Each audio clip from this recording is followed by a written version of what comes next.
Tonight, we're drifting back to the summer of 1947 into the dry hush of southeastern New Mexico, where wind moves softly through desert grass and far-off thunderheads stack like quiet mountains. In the days after a strange debris field was found near Roswell, small-town mystery grew into one of the biggest modern legends of all. Rumours of a crash, talk of a cover-up, and decades of witnesses, documents, denials, and theories, some grounded, some wildly imaginative, and many still debated. As we settle in, we won't try to force a verdict. Instead, we'll move slowly through the timeline, the claims, the counterclaims, and the most famous explanations, letting the story unfold like a lantern-lit walk through history, memory, and myth. It begins the way so many stories in the desert begin, quietly, almost politely, under a sky so wide it feels like an ocean turned upside down. Picture southeastern New Mexico in the summer of 1947. The day has already gone through its slow, sun-baked routine. Bright mornings that sharpen every shadow, afternoons that shimmer with heat, and evenings that finally let the land exhale. Out here, the horizon keeps its distance. Fence lines run straight for long miles, telephone poles stand like little metronomes marking time, and the scattered mesquite and scrub seem to endure rather than grow. As darkness settles, the air doesn't become cold right away. It becomes soft. The heat loosens its grip, and the wind, if it comes at all, comes gently sliding across the ground as if it's careful not to wake anyone. Somewhere away from the roads, a ranch house might glow faintly from a single porch light, then fall back into the black. The rest of the landscape belongs to night. The stars appear in layers, one after another, until the sky becomes crowded with them. In cities, stars are a small suggestion. Here, they're a presence. They fill the space above the desert like a slow, steady breath. And the longer you look, the more you notice. The faint dusting of the Milky Way, the way constellations tilt and drift, the occasional wink of an aircraft far away that seems to move impossibly slowly. This is a place where distance plays tricks. A light can be miles away and still feel close. A sound can carry and then vanish. A storm can be somewhere else entirely, visible in the sky like a dim, flickering curtain, while the ground beneath you stays perfectly dry. And storms, especially in this part of New Mexico, have their own rhythms. Summer storms can arrive late, after the day has spent itself. They don't always come with a dramatic announcement. Sometimes they build quietly beyond the hills, a gentle swelling of clouds in the far distance. You might notice, Piers, that the air has changed its tone. The scent of dust shifts. A faint coolness slips in under the warmth. The wind becomes indecisive, moving one way and then another, as if it's choosing a path. Thunder follows. Not always loud at first. Sometimes it's a low rumble that feels more like vibration than sound. Lightning might flash behind clouds, turning them briefly into glowing mountains, then leaving them darker than before. Out on ranch land, storms are practical things. They mean water for animals and grass. They mean checking fences after. They mean hoping the lightning doesn't strike too close, and hoping the wind doesn't tear up what little you have. Storms can be welcomed and feared in the same breath. So imagine that kind of night.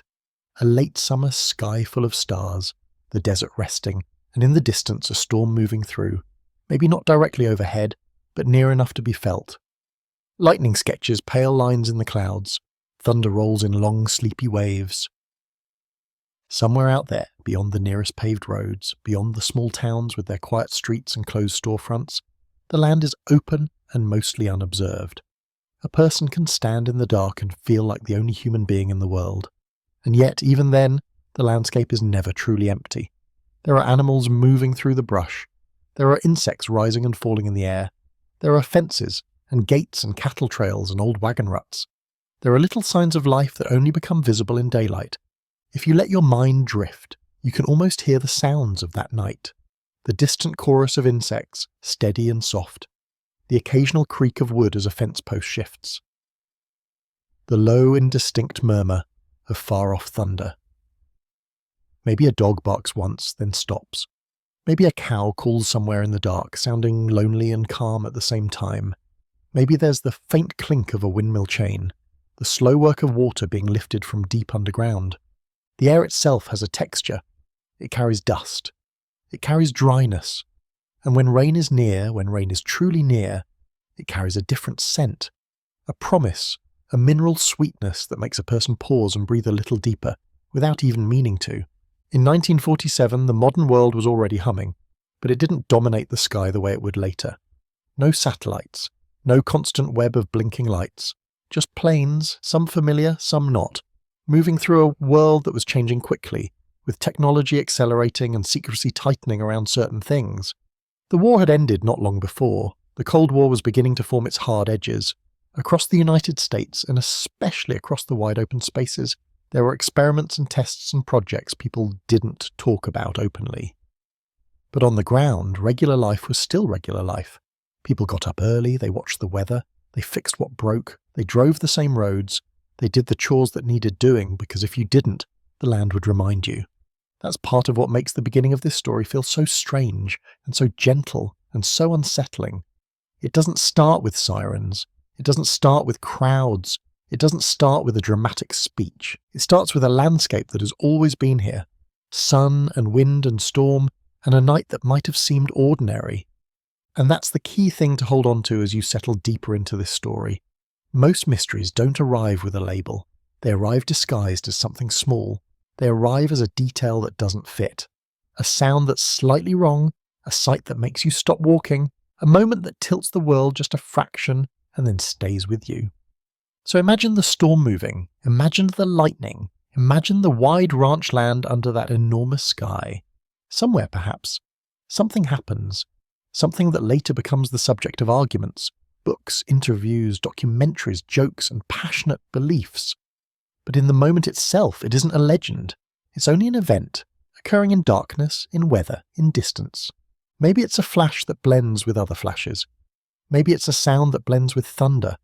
Maybe it's nothing like that at all. Maybe it's simply the aftermath that matters, the way storms can take what was high in the air and scatter it across the earth. Because storms are not gentle with things they catch, and a strong storm can rip branches from trees and fling them into fences. It can lift light objects and drop them far away. It can carry scraps of material and spread them across a field in a pattern that only makes sense days later, when someone walks that land in sunlight and begins picking up pieces and trying to understand how they got there. And in the desert, where the ground is often bare and open, debris doesn't hide easily. It sits out in the honest daylight. It flashes. It catches your eye. It refuses to blend in. In the morning, if rain has fallen, the world looks newly washed. If rain hasn't fallen, the world looks the same as it did, only a little cooler and a little quieter, as if the storm took some of the noise away when it passed. Either way, the sky after a storm can be extraordinarily clear. The clouds pull back. The light comes in clean and bright.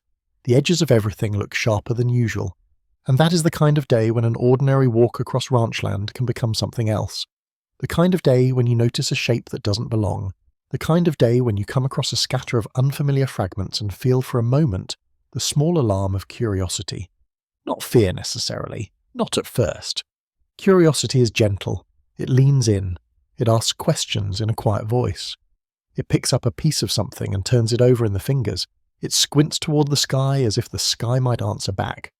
And back then, before the story had its name, before the arguments formed their familiar grooves, someone out there would eventually do exactly that, walk a fence line, check a pasture, notice that the land looked different. Even if the night before had seemed like any other, that's what the desert does.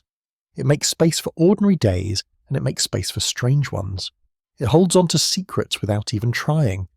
It stays silent, not because it's hiding anything, but because silence is simply its nature. So as you listen, as your thoughts start to slow and stretch out like shadows at dusk, let this be the first image you keep. A wide New Mexico night in 1947, with a distant storm and endless stars, and a landscape that doesn't announce its surprises. Just a sky, just wind, just darkness. And somewhere out beyond the reach of streetlights and easy explanations, the beginning of a question that will echo for decades, starting as so many things do with the quietest kind of change. The next part of the story doesn't begin with glowing lights or dramatic music. It begins with a person doing the kind of work that rarely makes it into history books, steady, repetitive, necessary work, guided more by routine than by curiosity. Out on ranch land, days are shaped by simple needs. Water, fences, animals, weather. The small problems that become big if you ignore them. You wake early because the heat is kinder in the morning, and because living things don't wait for you to feel ready. You move through the day with a kind of quiet skill, noticing tracks, noticing broken wire, noticing the shape of the clouds, noticing whether the wind is carrying the promise of rain or only dust. And after a storm night, especially a storm that has rolled through with thunder and sharp wind, there's always a little extra to check. Storms don't just pass, they leave fingerprints. They can knock down a section of fence, scatter debris, spook livestock, or move things you didn't expect to move.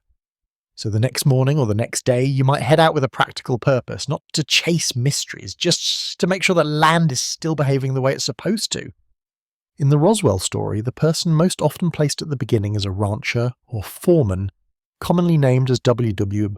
MacBrazel in many accounts, moving across open country not because he was searching for something strange, but because the storm had made it sensible to look. The exact details vary depending on who tells it, and when they tell it, and what pieces of memory cling to what pieces of rumour.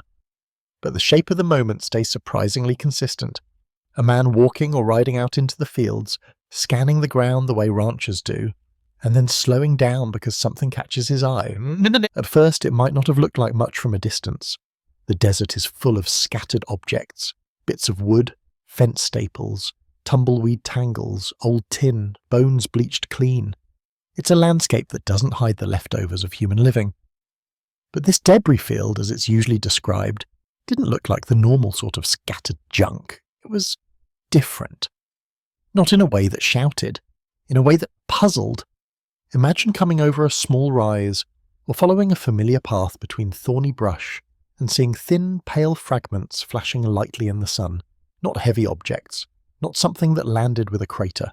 More like the remains of something that had been torn open in the sky and spread out by wind and weather, like a giant hand shaking out the contents of a hidden pocket. And when you get closer, the difference becomes clearer. In many tellings, the materials are described as oddly light. Strips that look like foil but don't behave like kitchen foil. Pieces that crinkle and then seem to smooth back out. Slender sticks or beam-like parts that don't feel like wood, not exactly. More like something manufactured, something made with intention. Some accounts mention unfamiliar markings, others mention a strange resilience as if the pieces resisted tearing or burning. And yet, at the same time, nothing about it looks like a machine you recognise. No engine, no wiring in the way you'd expect, no obvious metal shell. Just fragments, lots of fragments, a wide scatter. And that kind of strangeness can be almost irritating because it doesn't give your mind an easy label. If it had been clearly a plane crash, you would know what to do. Call authorities, look for signs of an injured pilot, worry about fire. If it had been clearly a weather balloon, you might shrug and gather it up. If it had been clearly trash, you would curse whoever left it there and move on. But this sits in an uncomfortable middle space, strange enough to notice, not obvious enough to classify. So you walk the edges of it. You bend down, you pick up a strip, you turn it over in your fingers. The sun is bright. The air smells like dust and sun-warmed grass, and the quiet is so wide you can almost hear your own thoughts moving. Out on a ranch, you learn to trust your senses. You learn how things should feel. You know the weight of common materials without thinking, leather, wood, tin, wire. You know how they react when you flex them. You know what breaks and what bends, so when something doesn't behave the way your hands expect, it leaves a mark on your attention. In some versions of the story, this debris is spread across a surprisingly large area. Not piled neatly, not concentrated the way you might expect if something simply fell. More like a long, messy trail, stretched by wind and time. That detail matters because it changes the feeling of the discovery. It turns it from a single object into a scene, something bigger than a lost item. Something that suggests a larger event happened before you arrived.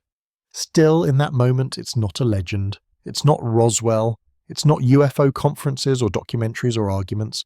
It's a problem on the land, a mess to clean up, a question to solve, because ranchers can't leave mysterious debris lying around where animals might swallow it or get cut on it. Even if you don't know what it is, you know you need to deal with it. So you gather what you can, you might stuff it into a sack, you might load it into a truck, you might take a few pieces first, just enough to show someone else, because you want a second set of eyes. You want someone to say, oh, that's just give you the relief of a simple explanation. And if no one can identify it, if the neighbours shrug, if the folks in town look at it and frown, then the next thought arrives naturally. Maybe the authorities should see it.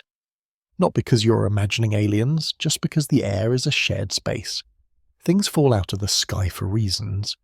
And in 1947, people were already hearing about flying discs in the news, stories travelling faster than they used to, carried by radio and newspapers, and the quick gossip of diners and barbershops. The cultural air had changed. The idea of strange things in the sky wasn't impossible anymore. It was, at the very least, discussable. So the debris travels, first in the back of a vehicle, then into conversation, into the hands of people who turn it over with interest, into the point of view of officials who are trained to treat unknown objects as potentially important. And that's when the story begins to shift from a ranch problem into a public question. But you can linger in that first day a little longer, because it's easy, almost too easy, to rush past it in search of the dramatic parts. Imagine the rancher pausing, squinting up at the sky as if the sky might confess. The sky, of course, doesn't. It keeps its wide, harmless look. It offers nothing but glare and distance. Any storm clouds are already moving away, leaving behind the kind of calm that makes you feel as though nothing could possibly have happened the night before. And yet the ground tells its own story. The ground says, something was here. Maybe the rancher walks farther, trying to find where the debris thins out. You can picture him stepping over scrub, pushing through brush, watching where he places his boots. That land is full of little hazards, thorns, sharp rocks, burrows. The sun climbs higher, the heat thickens, even as curiosity pulls you forward, practicality keeps tapping you on the shoulder. There are things to do, the day won't wait. So you do what practical people do, you collect what you can. You decide who to tell. You make it part of your day's list. Check fence, check water, and handle strange debris. And later, when you bring it into town, into wooden offices and shaded interiors, something else changes again. Out on the ranch, the debris is only debris. In town, it becomes an object that can be examined, described, and most importantly, repeated in words. Words start to shape it. Someone says it looks like foil, someone else says it's like rubber, someone says it's unlike anything they've seen, another says it reminds them of something from the war, maybe, or maybe not. The story begins to grow edges. It becomes more definite in the telling, even if it was uncertain in the moment. That's how human beings make sense of things. We turn sensations into sentences, and sentences into conclusions. In some tellings, the rancher's initial instinct is simply to report it, to be responsible. In others, there's an added layer of hesitation, because involving the military or the authorities can complicate life. People in rural communities tend to be cautious about drawing attention. Attention brings questions, and questions take time, and time is expensive when you live by weather and work. Still, the debris is strange enough that it doesn't dissolve into the background. It keeps insisting on itself. And this insistence, this quiet refusal to be easily categorized, is what gives the Roswell beginning its peculiar power. It isn't cinematic, it's tactile. It's the feel of a thin strip between fingers. It's the sight of scattered fragments catching light. It's the moment you realize you're looking at something that doesn't belong to any story you already know. If you want to make this moment sleepier, softer, more like a slow walk through memory, you can imagine the way the rancher might have felt emotionally, not just practically, not terror, not excitement like fireworks, more like a low hum of puzzlement, a calm uncertainty, that feeling of standing at a door you didn't know was there. Because finding something unexpected doesn't always make the heart race. Sometimes it makes the mind quiet down. Sometimes it makes you focus. The world narrows to what you can see and touch. You become careful, you become observant. And after you've gathered a few pieces, after you've looked around and decided there's no immediate danger, you might feel a simple, steady thought form. I should show someone. That's the whole spark, not a grand declaration. Just responsibility meeting curiosity in a practical person. And that's how the Roswell story, at its most human level, really begins. Like a ordinary morning on ranch land, with the sun rising into a clean sky, and a person who did not set out to make history, pausing in the desert because the ground was suddenly full of unfamiliar things, scattered like the leftovers of a storm's secret. By the time the debris makes its way toward town, it has already changed, if not physically, then in the way it sits inside the mind.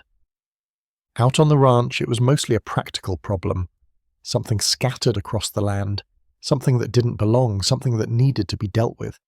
But town is different. Town has walls and desks and telephones.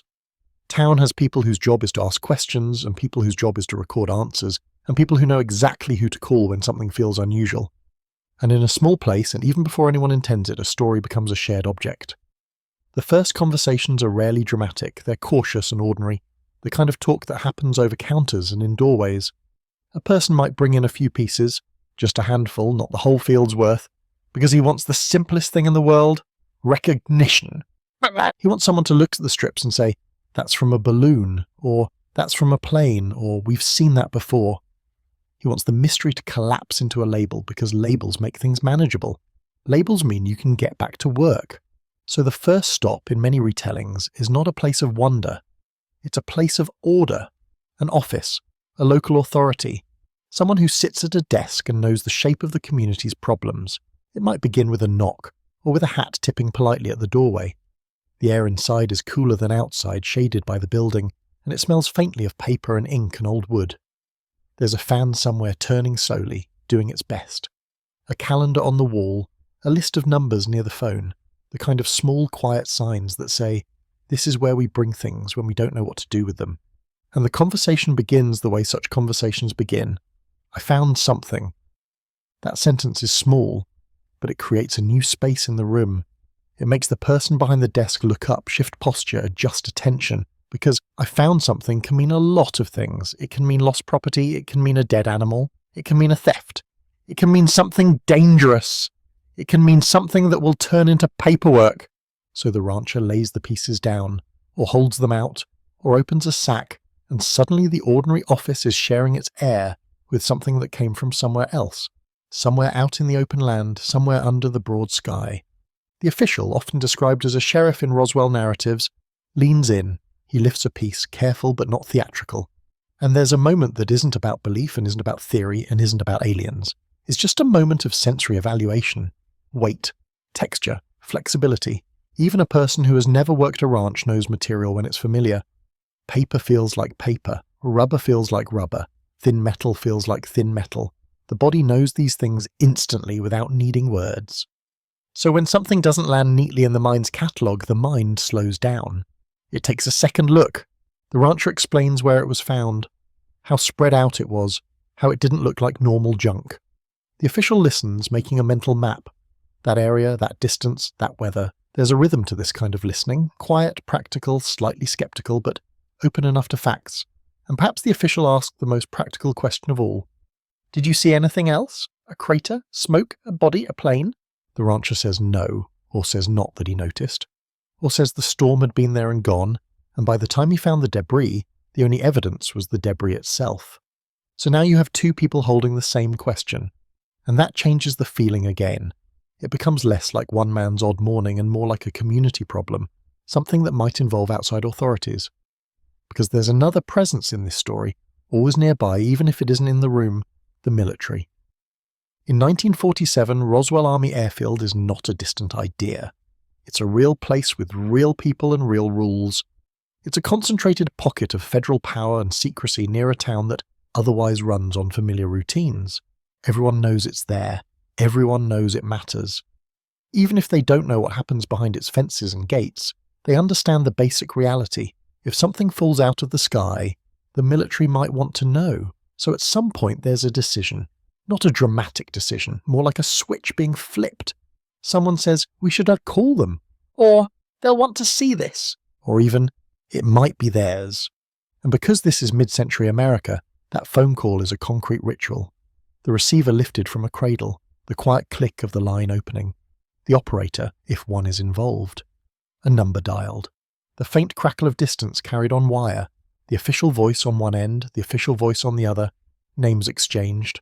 A short explanation. "We have some debris that was found on a ranch." "It's unusual. Can you send someone?" If you sit with that moment, it's almost tender in its simplicity. It's not hysteria, it's logistics. A community encountering uncertainty and doing what communities do, contacting the nearest institution that deals with unusual things. And then comes the waiting, but not the kind of waiting that feels like suspense in a movie. It's the waiting that has to coexist with lunch and errands and work. People don't stop living because something strange might be happening. They keep moving through their day, but now the day has a new thread woven into it, and everyone can feel it under their fingertips. Someone might step out of the office and catch the sunlight again, blinking as the brightness hits. The rancher might stand outside on the sidewalk, hat low, thinking about fences he still needs to check. The official might go back inside and sit down, but the pieces on the desk keep drawing the eye. Like the office has become slightly off balance, tilted toward the unknown. In a small town, news moves without needing permission. A deputy might mention it to someone at a diner. "We got a strange call today." A clerk might tell a friend, "You won't believe what I saw on the sheriff's desk." A man might walk into a barbershop and hear a half sentence that makes him pause mid-step. This is how rumours are born, not as lies, but as fragments of observation shared in human voices. Each time the story is repeated, it becomes smoother, more shaped, the gaps get filled, the uncertain parts get rounded into certainty, not because people are trying to deceive, but because the mind hates loose ends. The mind wants a complete picture. And each person who hears it adds a small layer. My cousin says it's military. I heard it's from a plane. I heard it's not like any balloon we've ever seen. I heard they're keeping it quiet. Most of these sentences begin with "I heard," which is the softest kind of engine. It never says "I know." It never claims authority, but it rolls forward anyway, gathering speed. Meanwhile, the physical object sits there, patient and mute. It doesn't confirm anything. It doesn't deny anything. It simply exists, thin and strange, reflecting light when turned at the right angle, and it's remarkable how much human meaning can attach itself to something silent. At some point, the military personnel arrive, or someone is sent to the office to examine what's been brought in. The details of exactly who came first can shift depending on the source, but the emotional contour remains. The moment an official from the base enters a civilian space, the air changes. It's not always intimidating. Sometimes it's polite, even friendly, but it carries a different weight. Uniforms do that. Authority does that.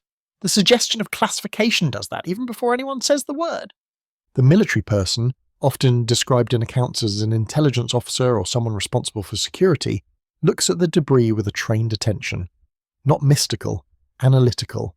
The kind of attention that asks, what is it made of? Could it be ours? Could it be someone else's? Is it dangerous? Does it reveal anything? And this is where the story often begins to split into multiple streams. In one stream, everything stays mundane. The debris is identified as something prosaic. A balloon, a target, a reflector, a piece of equipment used for weather or research. The tension deflates, the pieces are gathered, hauled away, and the matter is closed, at least officially. In another stream, the identification isn't immediate, or the object doesn't match what local people expect, and that gap allows the story to swell. The military presence becomes, in people's eyes, evidence that it's important. The act of collecting it becomes evidence of secrecy. The careful handling becomes evidence of something extraordinary. Because here is the quiet truth of human psychology. When you don't know what something is, you start interpreting the behavior of others around it.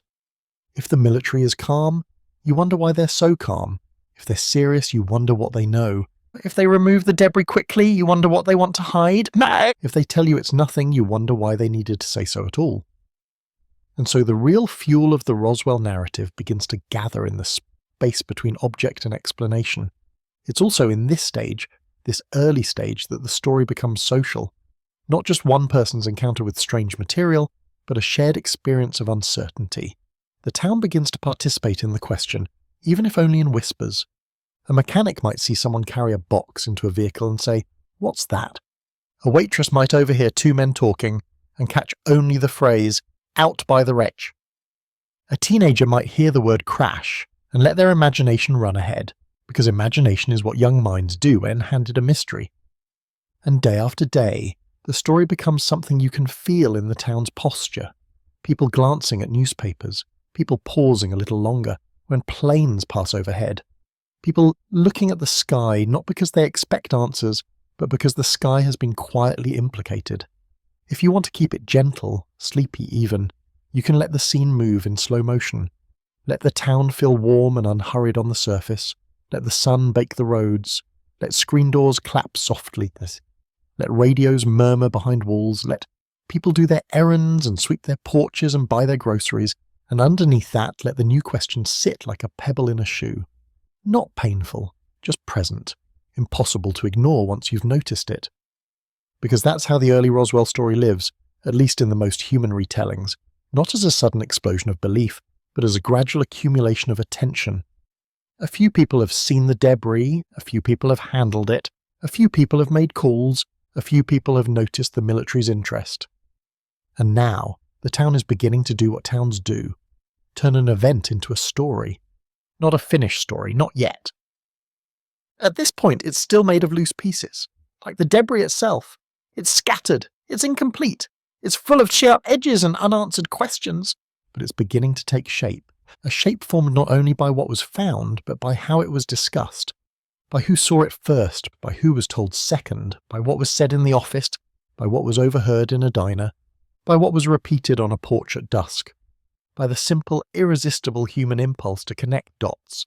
And in the quiet spaces between those convolutions, between the tapping of fingers on a counter, between the clink of glass, between the scrape of a chair on a wooden floor, the story grows a heartbeat, not loud, not fast, just steady.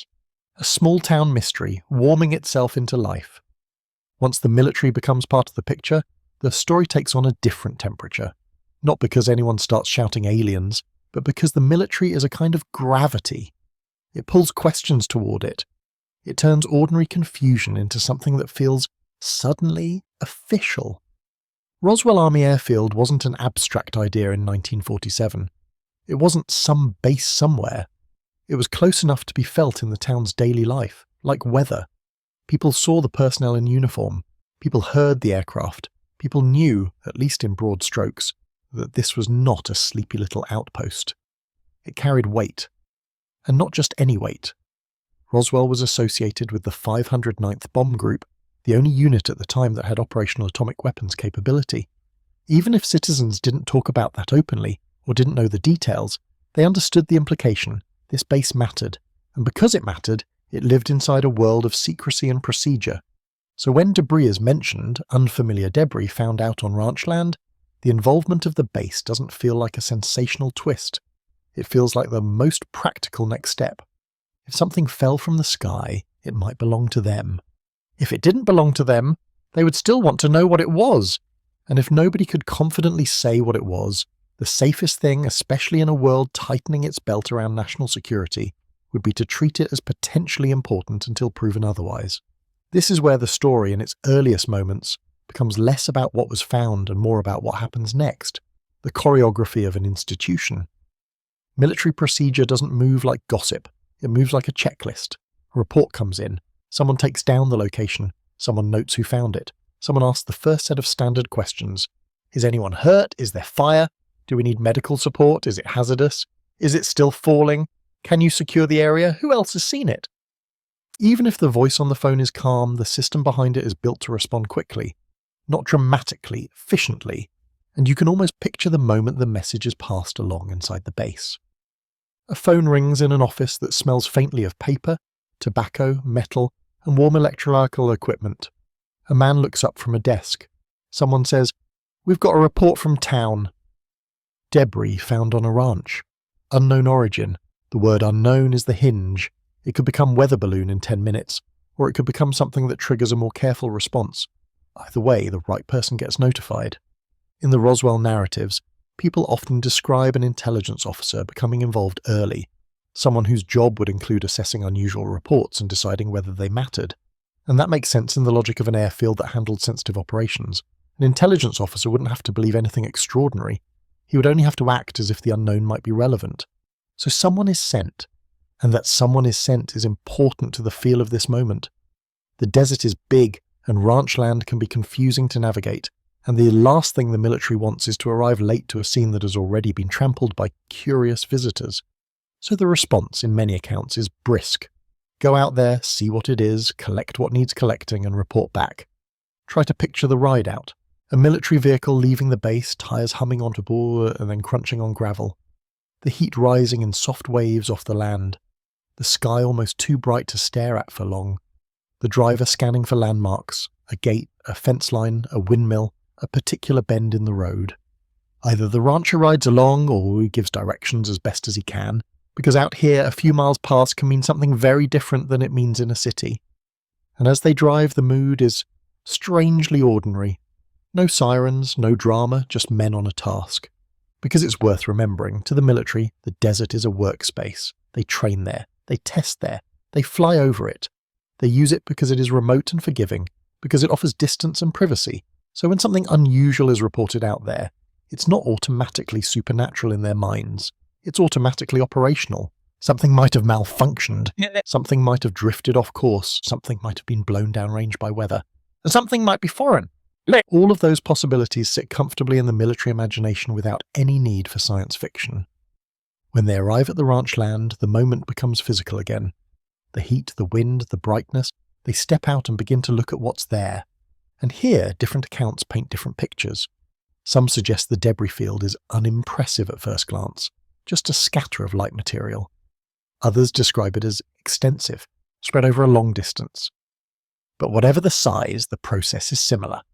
Walking, bending, lifting, turning fragments over, comparing them to what one expects from known equipment. This is also where the story's emotional tension starts to form, not from what the debris is, but from what the military does with it. If the debris is clearly recognized as something conventional, the response would likely be gather it, haul it away, thank the rancher, and move on. If it's not clearly recognized, if it doesn't neatly match the mental template, then the response shifts into a more cautious mode. Gather everything, secure it, keep it controlled, limit who handles it, limit who talks about it. Again, not because it's extraterrestrial, because it's unknown, because unknown things can be embarrassing, dangerous, or sensitive. And now, for the people watching, local civilians, deputies, the rancher himself, this controlled response can look like secrecy, even if it's just standard practice. Imagine a rancher standing with his hands on his hips, watching men in uniform picking up pieces that landed on his land. The rancher isn't thinking in terms of law, he's thinking in terms of inconvenience. He wants his pasture clean, he wants his animals safe, he wants to know whether this is going to create trouble for him. He might ask simple questions. What is it? Is it yours? Do I need to worry? And the answers, if they come at all, might be careful, because if the military truly doesn't know yet, saying the wrong thing creates problems. If the debris is part of something classified, saying anything creates problems. And if the military believes the debris is mundane but tied to a sensitive program, then the easiest answer is an unsatisfying one. We'll take care of it. That phrase, we'll take care of it, can sound like reassurance, or it can sound like dismissal depending on how it's said and how it's heard. And Roswell, over time, becomes a story in part because so many people heard something like that, and felt the itch of not knowing. As the collection happens, the debris changes status again. On the ranch, it was a scatter. In town, it was an oddity on a desk. In the hands of the military, it becomes property, evidence, or material to be assessed. And once it's collected, it moves into vehicles, boxes, sacks, bundles, and those vehicles move back toward the base. The dust rises behind them, briefly hanging in the air like a soft curtain, then settling back onto the road. This is the moment many people later imagine as decisive. The point where, whatever it was, it entered a place where civilians could no longer follow. Because the base is not just a location, it is a boundary. You can stand outside it, you can drive past it, but you cannot watch what happens within it unless you belong to it. What gets carried through its gates becomes, in a sense, swallowed by institution. And institutions are famously bad at satisfying curiosity. They don't exist to soothe the public imagination. They exist to reduce risk, maintain control, and keep information flowing through approved channels. In the best cases, that means efficiency. In the worst cases, it means silence. In most cases, it means both. So back at the base, you can imagine the second phase, assessment. Debris laid out on a table, men standing around it with that particular posture people have when they're trying to solve a puzzle, the kind that makes shoulders slightly tense and eyes slightly narrowed. Someone might bring out a reference. What does a weather balloon rig look like? What do radar reflectors look like? What are the common materials used? Someone might make calls to other units. Someone might say, this resembles, and stop because resemblance is not certainty. And all the while, the system is doing what the system does, deciding what the system should say. This is a subtle point, but it matters. The public story doesn't emerge from this truth alone. It emerges from the intersection of truth and policy. If the debris is mundane and non-sensitive, the military can say so plainly. If the debris is mundane but sensitive, they may say something else. If the debris is unclear, they may say something temporary. And if the debris is truly outside what they expected, whatever that means, then they will likely default to control first, explanation later. Then comes the human side of the base, normal people inside a hierarchy. Not every airman is part of decision-making. Many are simply following instructions. Carry this, load that, stand here, don't talk about it. Write this down, sign that, keep it organised, move quickly. And from the outside, that looks like a sudden tightening of the world. From the outside, it can look like they know something. From the inside, it can look like, we're not sure yet, but we're not taking chances. Both feelings can exist at the same time. Imagine a young serviceman told to help unload some material. He might glance at it and think, that's odd, and then forget about it by dinner, because the military is full of odd tasks that mean nothing in the long view. Or he might remember it forever, because it bothered his sense of the ordinary. Both are possible. Human memory is like that. Most moments dissolve, but a few stick like burrs. Now, meanwhile, outside the base, the town is continuing to do its own kind of processing. Because when the military comes into a local situation, people start watching for signs. How many vehicles? How quickly did they arrive? How serious did they look? Did they ask people to keep away? Did they seem annoyed? Did they seem concerned? These observations become part of the story's DNA. Later, when people debate Roswell, they don't only debate materials, they debate behaviour, timing, tone, the feel of authority in a small town. And then, as often happens, the presence of the military magnifies the simplest contradictions. If the military says, we recovered a weather balloon, but someone in town says, it didn't look like any balloon I've ever seen, then the gap becomes a stage where theories can perform. If the military says, nothing unusual, but people recall how quickly it was handled, the gap becomes suspicious. If the military first says one thing and then another, which is what many people remember happening, the gap becomes the entire mystery. And because humans are storytelling animals, the gap doesn't remain a gap for long. It fills in with speculation like water filling a hollow. But right here, at the moment the base enters the story, none of that has to be loud. It can be quiet. It can be the quiet of closed gates, the quiet of no comment, the quiet of a file being placed in a folder, the quiet of a person in town feeling for the first time that something happened nearby and the explanation might never fully belong to them. And that quiet is powerful. It's the kind of quiet that can last decades. So if you're listening to this as you fall asleep, let your mind keep the scene gentle and slow. A bright New Mexico morning. A military vehicle on a gravel road. A handful of strange fragments gathered carefully into boxes. A base in the distance shimmering slightly in the heat.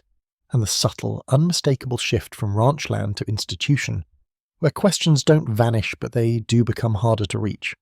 Not because the universe has necessarily delivered something impossible, but because the moment an unknown object touches military procedure, mystery becomes, almost automatically, part of the atmosphere. There's a moment in the Roswell story where everything changes, not out on the ranch, not in the sheriff's office, not even in the first quiet retrievals, but in the bright ink and paper world of public words. Up to this point, the mystery is local and mostly contained. A few people have handled unfamiliar material. A few officials have made phone calls. A few military personnel have driven out into open country and collected whatever needed collecting. It's the kind of situation that could fade into the background of a summer, filed away as a curious incident that people mention once or twice and then forget. But then the story crosses a border that can't be uncrossed. It becomes news. And news has a particular kind of electricity. It doesn't care about nuance, it doesn't wait for perfect certainty. It takes what it can get.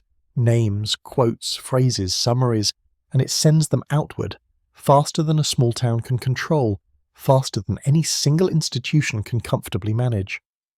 To understand why this moment is so important, it helps to imagine the world of 1947 for a second, not only the desert and the ranch, but the wider national mood. The Second World War had ended just a couple of years earlier, but it still lived close to the surface.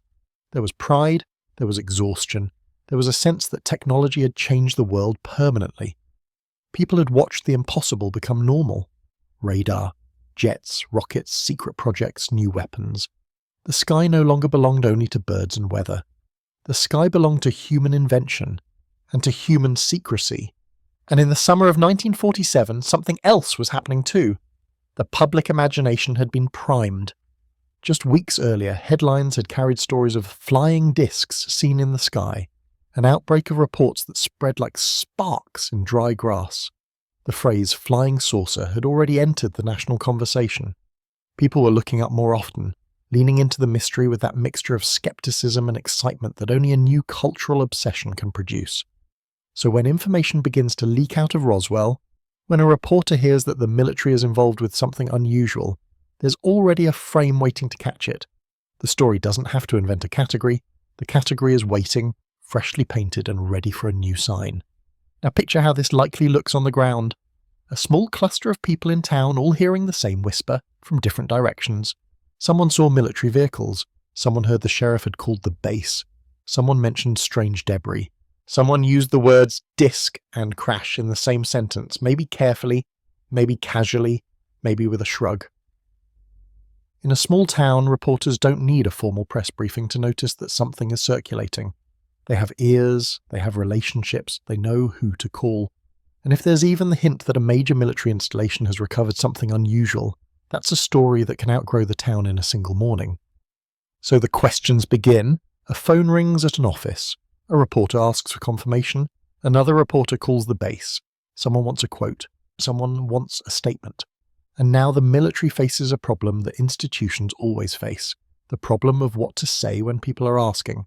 Sometimes in history, big moments happen because of huge decisions made after hours of planning.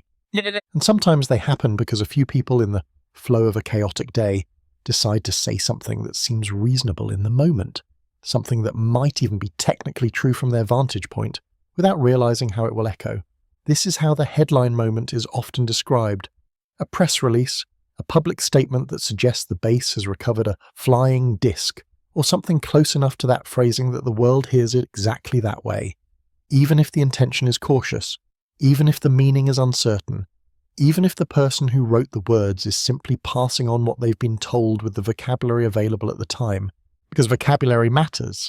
If you say weather balloon, people imagine a simple rubber sphere and shrug.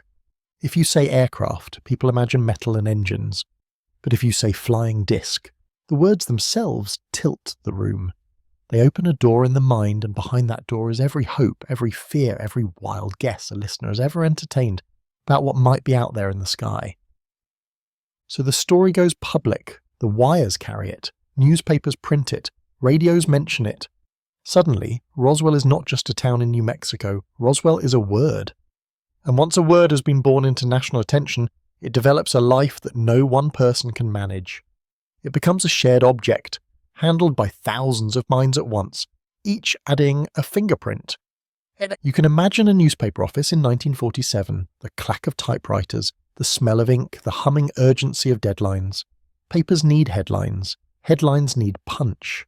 And the phrase flying disc is pure punch. It's short, strange, irresistible. On a hot July day, that headline becomes a kind of lightning strike. People in diners read it and look up, eyes wide, laughing or frowning. People on porches hear it on the radio and pause mid-sentence. People in other states, far from desert ranches, feel a sudden tug of wonder, because the story lands perfectly into the cultural mood of that moment. And here is the strange part. The headline is often remembered as the high point of official confirmation, the moment the government admitted something, however briefly. But reality, at least the navigable, documentable kind of reality, rarely holds still at high points. Almost as soon as the story becomes public, it begins to be reshaped. A new set of decisions gets made. Press officers talk to commanders talk to other commanders. Someone realizes the story is getting too large, too fast, too uncontrolled, especially for a base connected to sensitive operations in the early Cold War atmosphere. And then the tone changes. The clarification comes. The new explanation is offered. Something ordinary, something manageable. Something that closes the door that flying disc had opened. This is the second half of the famous headline moment, and in a way it's even more important than the first, because it creates the shape of contradiction that will power the Roswell legend for decades. First, we recovered something extraordinary. Then actually it was something mundane. Like a quick inhale followed by a forced exhale. Like a light switched on and then abruptly switched off. And the human mind does not like that kind of whiplash. Not at all. Because if the first statement was true, the second feels like a cover story. And if the second statement was true, the first feels like a mistake so dramatic it almost begs for an explanation. Either way, the sudden reversal becomes the main event. It's not only what happened out in the pasture, it's what happened in the public narrative. Roswell becomes famous not simply because debris was found, but because the story publicly changed course so quickly, because it moved from disc to balloon in what felt like the span of a single breath. In some accounts, a higher-ranking officer appears in the story at this stage, and the imagery becomes emblematic. A press setting, photographs, statements, a display of debris that looks ordinary to the camera. Someone stands near it, calm and composed, as if to say, "See, nothing to see." And for many people, that image doesn't resolve the mystery, it intensifies it. Because now there are two versions of the same event, both attached to authority. The first version is the startling one. The second is the calming one. And people begin to ask the question that never stops being asked once it forms. Why change the story? Maybe it was simply confusion. Maybe the first statement was a rushed interpretation of incomplete information. Maybe flying disc was a loose term, used because it matched the language of the time. Maybe the base simply tried to get ahead of rumours with an early statement, then corrected it when more details arrived. All of that is possible, and many people find that explanation fully sufficient. But there's another possible reading, equally sticky, that the first statement slipped out too honestly, and the second statement was the system slamming a lid down on something it didn't want discussed. Once that interpretation exists, it never really leaves, because it fits the emotional logic of secrecy. And secrecy is a powerful storyteller. It turns simple contradictions into sinister shapes. So the headline becomes a kind of fossil preserved in the memory of the case. People return to it again and again, not only because it's dramatic, but because it's so rare. An official statement that seems to step into the extraordinary, followed by an immediate retreat into the ordinary. If you're listening to this in a sleepy way, without trying to solve it, you can let the headline moment become what it really is at its heart. A lesson in how stories are born. A small event becomes a public event. A public event becomes a national event. A national event becomes a symbol. And a symbol is harder to correct than a fact, because symbols live in feeling, not only in evidence. Somewhere on that day, papers are folded and tucked under arms. Radios are turned down. People look at the sky a little longer than before. And the town of Roswell, just by being named in print next to the words flying disc, is quietly transformed. Not transformed in its streets and buildings, transformed in meaning. From that moment on, Roswell isn't just a place. It's a question you can say out loud. A question made of ink and sound and quick reversals. And even if you never read another document, even if you never hear another witness, even if you never chase another theory, the shape of that question remains unusually simple. Something was recovered, something was said, then something else was said. And in the space between those two statements, the bright flash of a headline and the sudden calm of a correction, an entire modern myth found room to breathe. After the first burst of public attention, after the startling words that seem to point towards something extraordinary, there comes a shift that feels almost physical, like a hand pressing down on a rising surface. The message changes. The edges get filed smooth. The story is guided back towards something ordinary, and the ordinary explanation that arrives quickly and decisively is simple enough to fit neatly in a single sentence. It was a weather balloon. On paper, that sentence is meant to calm everything. It's meant to take the sharpness out of the mystery, to fold the whole incident into a familiar category. People know what weather balloons are, at least in a general casual way. They're the kind of thing you imagine drifting high above, carrying instruments used for measuring the atmosphere. Nothing theatrical, nothing dangerous, nothing that would justify a national frenzy. But in the actual lived feel of that moment, the explanation doesn't simply close the story. It changes the kind of story Roswell becomes. Because it was a weather balloon, doesn't land into a vacuum. It lands into a world where people have already heard something else, where a different statement is already ringing in their ears. And once the mind hears two official-sounding versions of one event, the true mystery becomes less about the object and more about the reversal. So imagine the day this explanation spreads. A newspaper hits a doorstep or a counter. A radio voice reports a correction. A person in town repeats the words as if trying them out. They said it was a weather balloon! There are shrugs maybe, there are sighs of relief, there are people who nod and think, well then that's that. But there are also people who stop and frown, because they know the feel of ordinary things.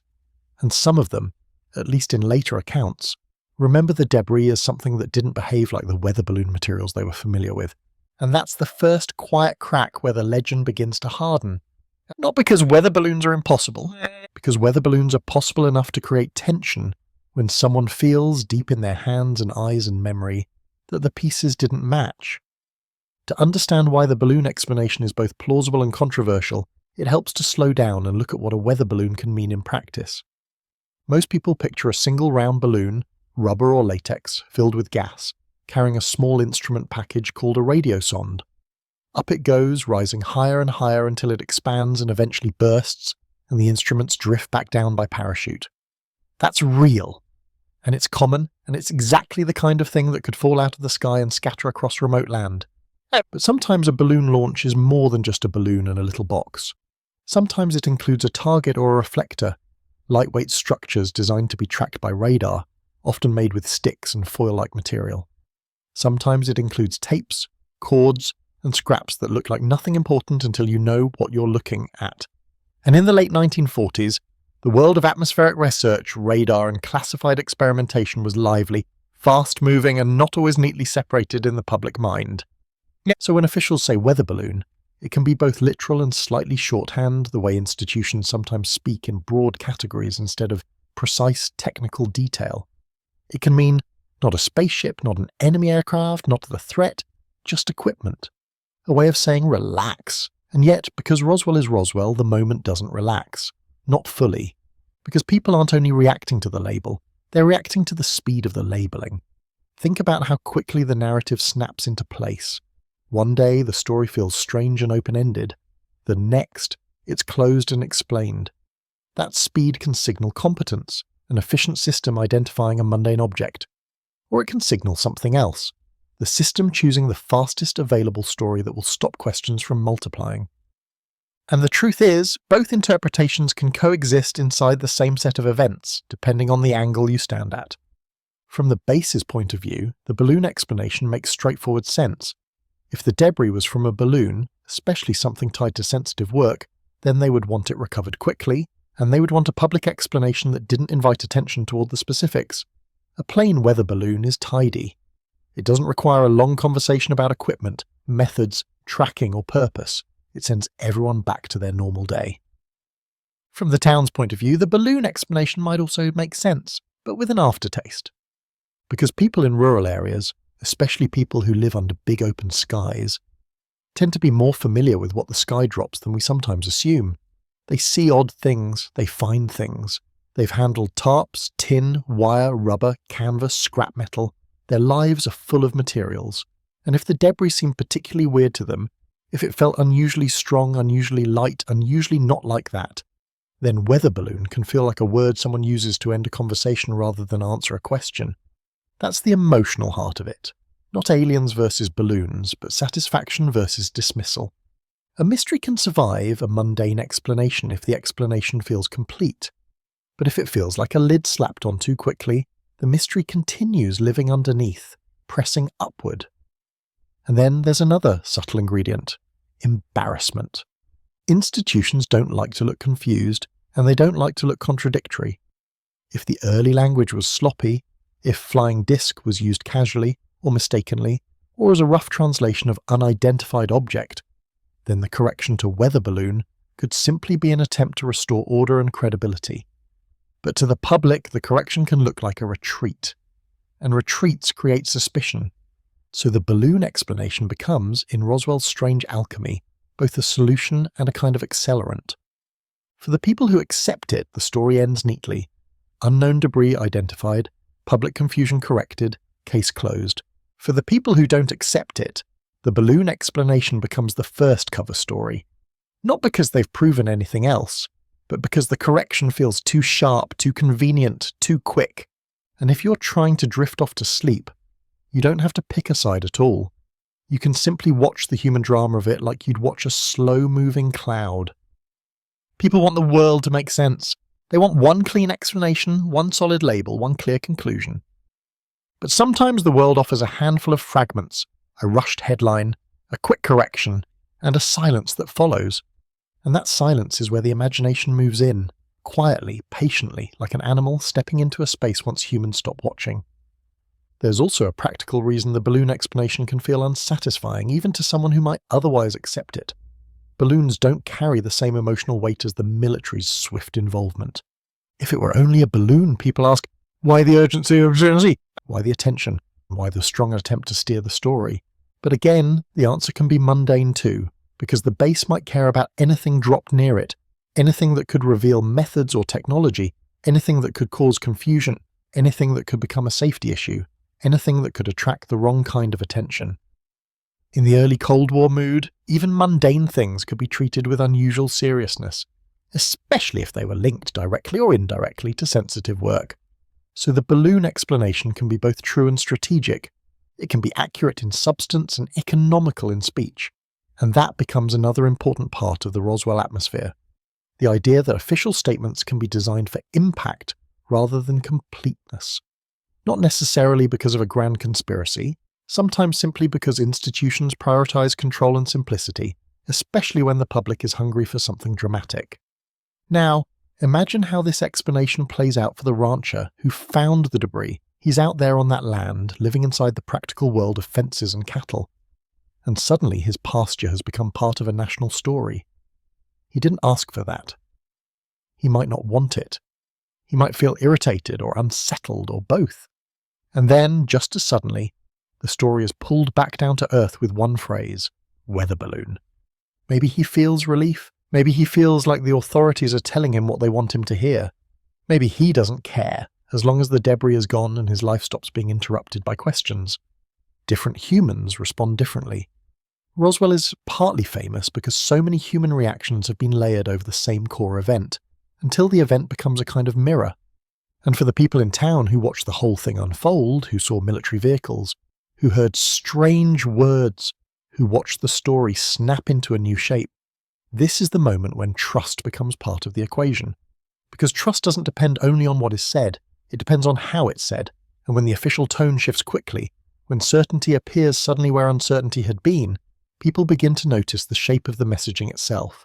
It's like watching someone hastily smooth a wrinkle in a bedsheet. The very act of smoothing draws attention to the wrinkle. So weather balloon becomes a phrase people repeat not only as an answer, but as a test. They say it to see how it feels in their mouth. They say it to see if it fits the memory of what they saw. They say it the way you press a key on a piano to hear whether the note matches the melody. For some, it matches perfectly. For others, it's off by just enough to keep them listening. And that's where Roswell's long life begins, not in a single object, but in an enduring mismatch between experience and explanation, between a big headline and a smaller correction, between the sky's mystery and the institution's calm insistence that everything is ordinary. If you let the story stay gentle, you can imagine the whole thing as a quiet settling. The excitement rises like dust in sunshine. Then the official explanation comes like a soft rain, trying to press the dust back down. Some dust settles, some dust stays in the air, catching light. And years later, decades later, people still look at that floating dust and wonder what exactly has stirred it up in the first place. When people talk about Roswell, when they try to explain why a pile of scattered fragments could grow into a story that lasts for generations, they almost always return to the same focal point. Not the sky, not the headlines, not the theories, but the feel of the debris itself.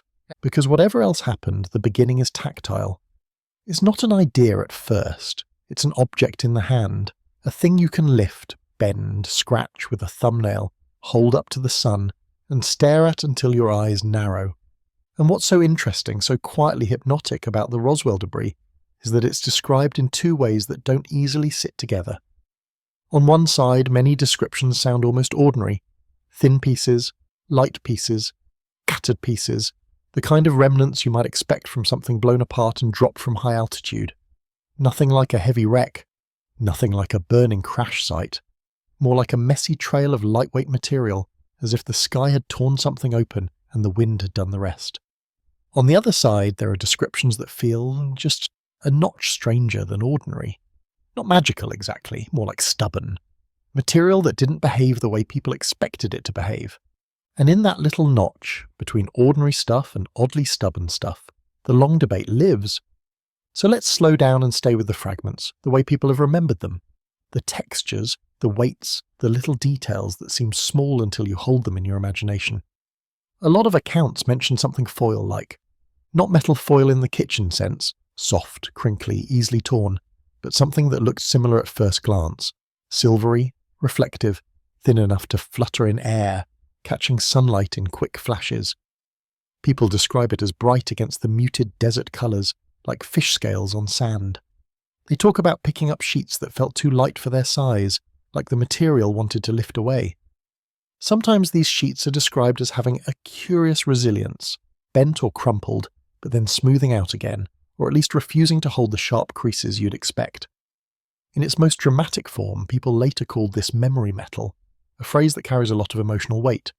It suggests intelligence in matter, as if the metal remembers what it wants to be. But in less dramatic tellings, it's not living metal, it's just odd metal. It's the kind of oddness that feels like a manufacturing trick, material engineered to behave a certain way, rather than a supernatural impossibility. Thin, light, ringy, something you don't see every day out on a ranch. Other accounts talk about strips, long, narrow pieces, some shiny, some matte, like torn bands of something larger.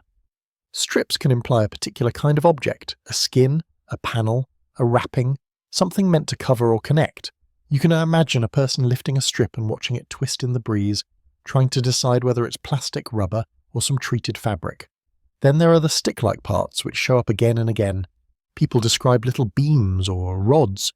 Sometimes they're compared to wood, balsa, lath, or something similar, because they're light and slender. But then the comparison breaks down because the pieces don't splinter like wood, or don't burn the way wood should, or don't feel fibrous under the fingers.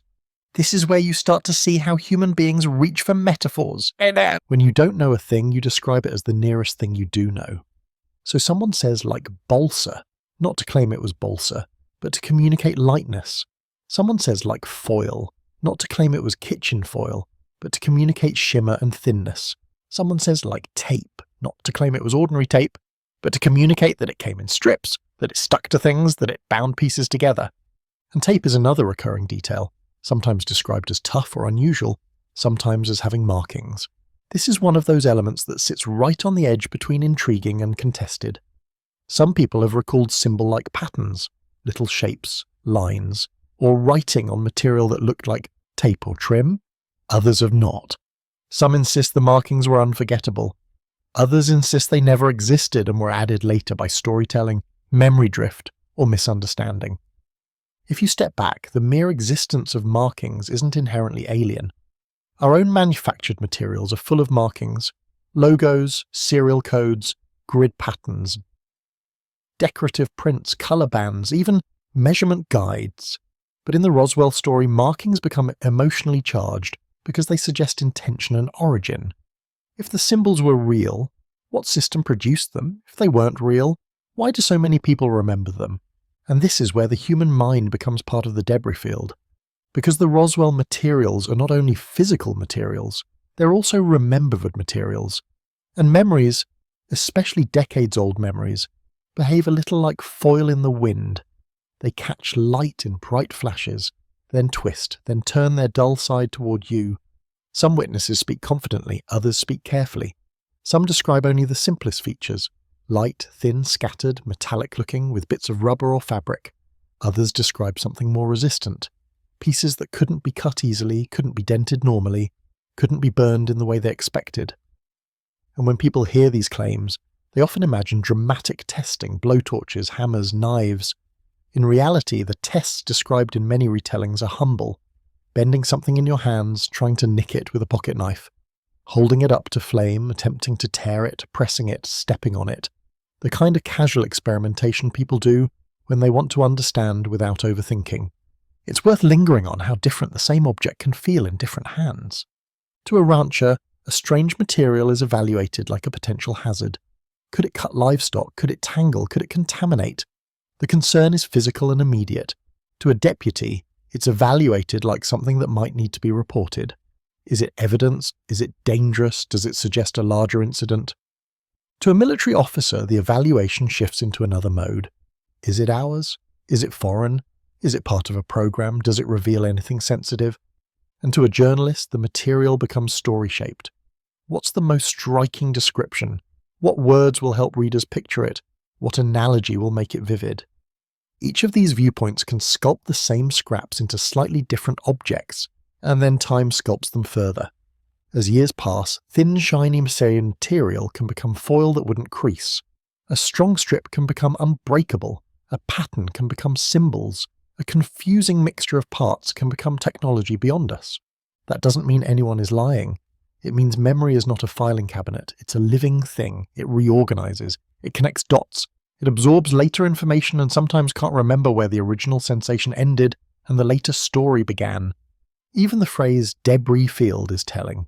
It sounds like an investigation, but at the beginning it was just a mess scattered in the brush. If the debris was spread widely, and many accounts suggest it was, then most observers didn't see all of it. They saw a slice. The rancher saw one stretch of land. Another person might have been shown only a handful brought into town. Someone at the base might have seen it after it had been gathered, sorted and boxed. Each person's Roswell debris could literally be a different set of pieces. That fact alone can produce sincere contradictions. One witness says rubber, sticks, foil. Another says no rubber at all, mostly metallic strips. Another says there were beam-like pieces. Another says mostly paper-like light stuff. If they handled different portions, they might all be telling the truth as they experienced it, and still sound like they're describing different events. There's also the question of expectation. In 1947, the average person did not have daily exposure to specialized aerospace materials. Today we're used to advanced composites, laminates, metallized films, materials engineered to be light, reflective, heat-resistant, flexible, or strong. In the 1940s, encountering thin reflective film and strange lightweight structural pieces could genuinely feel uncanny, even if it was entirely human-made. So part of the strangeness could be the gap between everyday rural materials and specialized research materials. Something can feel impossible simply because it's unfamiliar. And yet Roswell refuses to become purely tame, because some descriptions, again in certain later narratives, push beyond unfamiliar into almost theatrical. They describe material that springs back perfectly flat, material that cannot be cut, material that shrugs off fire, material that seems designed to frustrate ordinary tools. Those are the details that skeptics tend to circle, because they sound like they've been polished over time. And they're also the details believers tend to cherish, because they sound like the physical fingerprint of something genuinely unusual. So the debris becomes a kind of Rorschach test. If you already suspect government secrecy, the quick collection and mundane explanation make the odd material feel like proof. If you already suspect misunderstanding and rumour, the evolving descriptions make the odd material feel like a story that grew in the telling.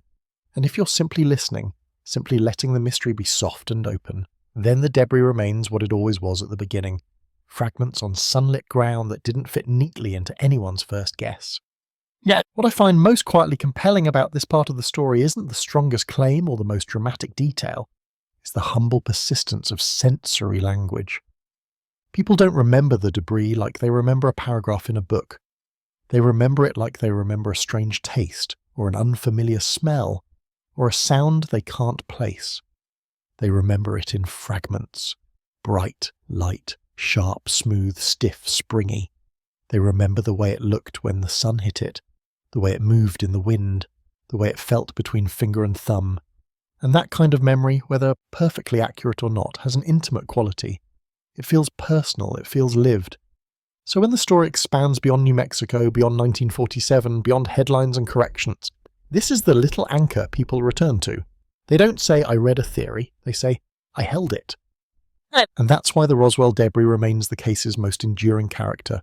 Silent, Saturtuka, half-described, never fully agreed upon, still glittering faintly in the mind like something small and reflective in desert sand that you can't quite stop looking at, even after you've decided it's time to go home. As the years pass, the Roswell story begins to do something that many historical events don't do. Instead of fading, it gathers new voices. At first, that sounds impossible. You'd expect a small incident, debris on ranch land, a brief flurry of attention, a quick official explanation, to dissolve into the background noise of time. Yet Roswell doesn't dissolve. It waits. And then, sometimes decades later, people begin to speak. Not all at once, not like a flood breaking a dam, more like taps turning on in different houses across different years. One person tells a friend mentions it to a researcher keeps a notebook turns into an interview turns into a book turns into a documentary, and then someone watching that documentary says, "That's close to what I saw," and the story pulls another thread into itself. This is the strange, slow rhythm of witness testimony that comes late. It's tempting to treat late testimony as automatically suspicious, because surely if something extraordinary happened, wouldn't people have spoken immediately? But human life doesn't work that cleanly. People stay quiet for reasons that have nothing to do with inventing a tale. Some people stay quiet because they were young then, and no one asked. They were a driver, a clerk, a low-ranking serviceman, a kid who saw adults being tense and decided it wasn't their business. Youth often feels invisible in official streets, even when youth is present, listening carefully in the corners. Some people stay quiet because the event didn't seem important at the time. They saw something odd, filed it under "strange day," and then years later, when Roswell starts circulating as a legend, they realize their odd day might be connected to something larger. That realization can arrive slowly, like dawn, and it can rearrange old memories. Some people stay quiet because they don't want trouble. In small communities, attention is not always a gift. It can bring ridicule, it can bring accusations, it can bring unwanted visitors, and if your life is already heavy with work, you may not want your name in newspapers beside the word "disc." Some people, especially those connected to military life, even indirectly, stay quiet because they learned a habit of silence. Whether or not anyone explicitly threatened them, they absorb the idea that certain things are not for public discussion. That habit can persist long after the event itself. And there's another reason that is much simpler and more human. People stay quiet because the world is busy. Life moves on. Marriages, jobs, bills, children, illnesses, funerals. A strange memory can ride in the back of the mind for years without demanding a microphone. Then, often near the later stages of life, priorities change. A person begins to feel that if they don't say what they remember now, it will be lost. Not because it will solve the mystery, but because it's their piece of the story and time is closing the door. So testimony emerges, not from a single source, but from many small crossroads where memory meets opportunity. And that's where Roswell becomes delicate. Because memory is both powerful and fragile. People can be intensely sincere and still be mistaken in details. They can remember the feeling of a moment perfectly and the timeline imperfectly. They can remember one face clearly and confuse it with another. They can describe an object accurately and misremember where they saw it. This is not an insult to witnesses. It is simply how the human mind behaves over long stretches of time. Long memories are not photographs. They are reconstructions. Every time you recall something, you rebuild it, and the rebuilding can be influenced by everything that came after. New information, new fears, new cultural stories, new confidence, new doubt. And Roswell is a particularly noisy environment for memory, because Roswell itself becomes a magnet. Once the phrase Roswell crash enters popular culture, it begins to surround the past with a new vocabulary.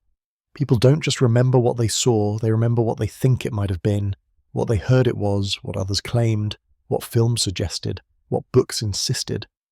Over decades, those layers can settle like thin dust on a memory. So fine you might not notice it until the whole scene looks slightly different. Still, even with all those caveats, witnesses matter. They matter because they are human contact points with a historical moment. Their voices, hesitant, confident, contradictory, emotional, are part of the case whether one believes the extraordinary interpretation or not. And that's why a particular kind of Roswell interview is so haunting to listen to. It isn't usually theatrical, it's often quiet. A person sits in a chair, older now, and says something like, "I never talked about this before." That sentence carries a weight that doesn't depend on aliens or balloons. It depends on time, on how long a memory can sit in a person's chest like a small stone. When you gather enough of these voices, the story begins to take on a second shape. Not just what happened, but what people say happened, and then, more intriguingly, why they say it now. In Roswell, that why now becomes inseparable from another theme that grows alongside it, the idea of a cover-up. A cover-up in the Roswell tradition is not usually described as one single dramatic act. It's described as a pattern, a choreography, a series of practical moves that, when viewed from a certain angle, look like the system working to control a narrative. The shape of this claim is familiar. almost archetypal. First there is discovery. Something unknown is found. Then there is rapid official involvement. Uniforms appear, vehicles arrive, the debris is collected. Then there is the controlling of access. People are told to stay back. Material is removed. Locations are kept quiet. Conversations become clipped. Then there is message management. A statement is made, the statement is changed, the story is redirected towards something mundane. And finally, there is the long afterward. Silence, missing clarity, and the sense that the public is standing outside a locked door, listening for footsteps. To some, this pattern is the signature of secrecy. They see it and think, yes, this is what a cover-up looks like. Not necessarily because aliens are involved, but because institutions, especially military institutions, have the habit of controlling information whenever something could be sensitive. To others, the same pattern is simply the signature of bureaucracy responding to confusion. Rapid action to retrieve debris, cautious statements, corrections when more information is available, and a preference for closing a story rather than feeding it. It's important to notice how little the cover-up claim relies on a single smoking gun. It relies on tone, speed, and contradiction. If the story had been consistent from the beginning, if officials had said balloon immediately and then stayed with that, Roswell might be a footnote. It might have been forgotten, but because the story appears to stumble, because it appears to reverse itself, it creates a space that people fill with motive. And motive is where humans become storytellers. When people suspect a cover-up, they start looking for the human mechanics of it. Who would have the authority to silence whom? What would the incentives be? What pressures could be applied? What would people fear losing? What would they fear revealing? This creates a certain kind of Roswell narrative that is less about craft and more about psychology. In these accounts, the cover-up is described with human tools rather than sci-fi tools. Warnings, intimidation, professional consequences, a subtle, you didn't see what you think you saw, a reminder that you have a family, a job, a reputation. Sometimes the claims are explicit, someone says they were threatened. Sometimes the claims are more atmospheric, someone says the mood was fearful, that people knew better than to talk. Whether these claims are accurate in each case is hard to verify decades later. But as a story shaper, they are powerful because they explain silence. They explain why witnesses might wait. They explain why details might be fuzzy. They explain why official records might feel incomplete. And the shape has another advantage. It doesn't require a perfect conspiracy. It can be messy, inconsistent, even clumsy, and still feel like a cover-up, because many real-world institutional responses are messy and inconsistent. In other words, Roswell's cover-up claim can survive without perfection. It can survive on the simple human feeling of being told, don't ask. But Roswell didn't become Roswell on psychology alone. It became Roswell because it landed in a very particular cultural moment, one that was already leaning towards skyward wonder and skyward anxiety. The year 1947 sits like a hinge in modern American imagination. The war is over, but the world feels newly dangerous. The technology that ended the war has opened the door to other possibilities. Rockets, jets, radar, secrets layered inside other secrets. The atomic age has begun, and with it a sense that humanity has entered a new chapter, where the forces we can wield have outgrown our ability to feel safe. At the same time, the skies are becoming busier. People are seeing more aircraft, they're hearing about new experimental designs, they're learning slowly that governments have projects they don't announce until long after they're complete. So when strange reports begin to circulate, objects moving oddly, shining discs, unusual shapes, the public mind is ready for them. Not because everyone believes, but because the cultural soil has been tilled. A new kind of question is thinkable, and then the language arrives. Flying disc, flying saucer. Those phrases matter because they are simple, they're visual, they give the mind an image, and once the mind has an image, it starts fitting the world into it, looking for it in clouds and in reflections, in aircraft at odd angles, in anything that can be mistaken or interpreted. This is how a wave of sightings can happen. Not necessarily because the heavens suddenly changed, but because attention changed. People began to look, people began to report, newspapers began to print, radio began to repeat, and repetition creates reality in the cultural sense, even when the physical truth remains uncertain. That summer, the United States experiences what you might call a social phenomenon more than a single phenomenon. Reports of discs and strange objects become part of daily conversation. The idea spreads not like a virus exactly, but like a tune you can't stop humming once you've heard it. And Roswell arrives right in the middle of that. So when Roswell's early language includes disc, it doesn't land as nonsense. It lands as part of a larger pattern the public already recognises. The story clicks into place with the other stories. It becomes one node in a growing web. Now something subtle happens. Roswell begins to represent more than itself. It becomes a symbol of the uneasy relationship between ordinary citizens and powerful institutions. It becomes a symbol of the tension between what people believe they saw and what authorities say happened. It becomes a symbol of the feeling that the sky contains secrets, and that some people on the ground may know more than they're telling.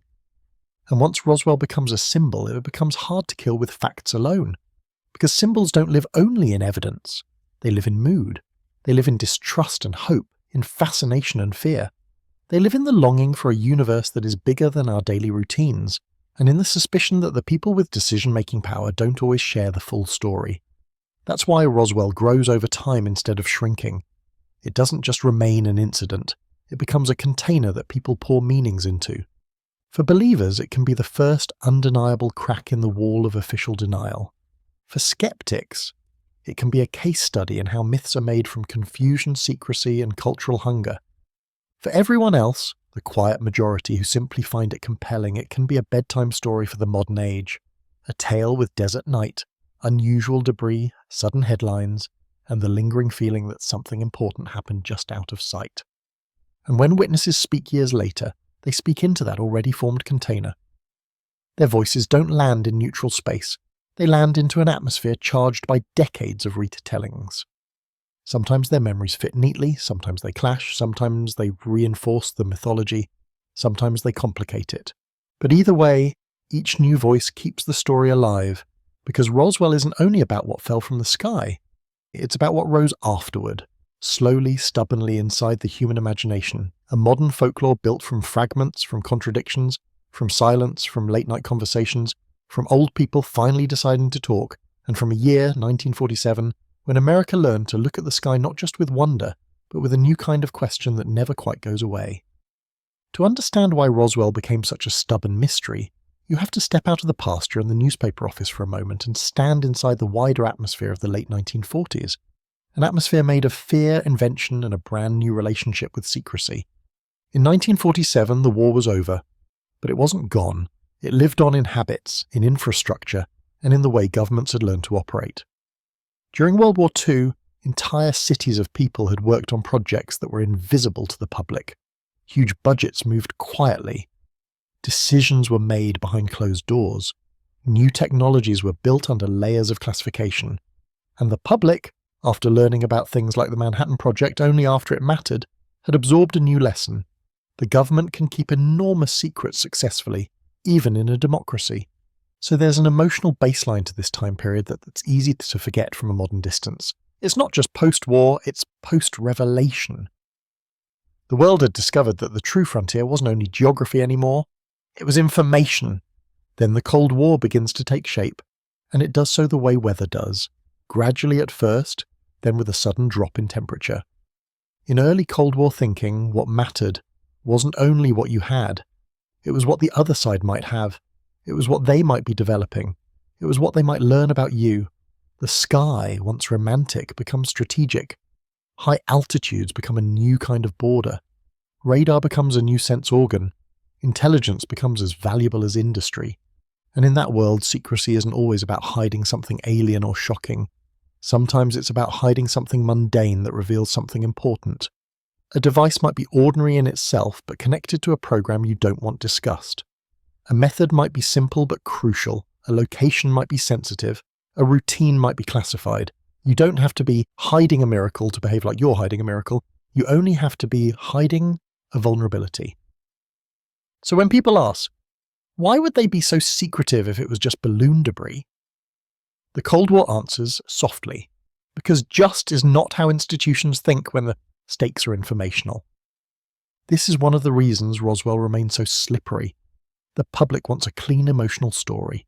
Either it was nothing and everyone overreacted, or it was something extraordinary and it was covered up. But the Cold War creates a third kind of possibility. It was ordinary material tied to a sensitive purpose, and the secrecy was about purpose more than material. And the culture around secrecy was not delicate, it could be blunt. People in military systems were trained not to improvise publicly. They were trained to control information, not because every fact was explosive, but because uncontrolled facts could add up. A tiny detail in the wrong place could reveal a pattern. A pattern could reveal capability. Capability could affect deterrence. Deterrence could affect survival. This isn't to say every secret was handled perfectly, far from it. But it does explain why contradictory statements could happen, without needing something fantastical behind them. Rapid messaging, a story offered too quickly, a correction delivered too confidently, a preference for make it go away rather than explain it thoroughly. That's the air a story like Roswell breathes in, a time when national security was becoming a kind of shadow that could stretch over surprisingly small objects. And when you place that shadow over the desert, you start to see why a particular explanation became so persuasive to many researchers. The idea that the debris was connected to a classified program, and that the official story, at least at first, was shaped not to satisfy the public, but to protect a project. This is where the name Project Mogul enters the Roswell conversation.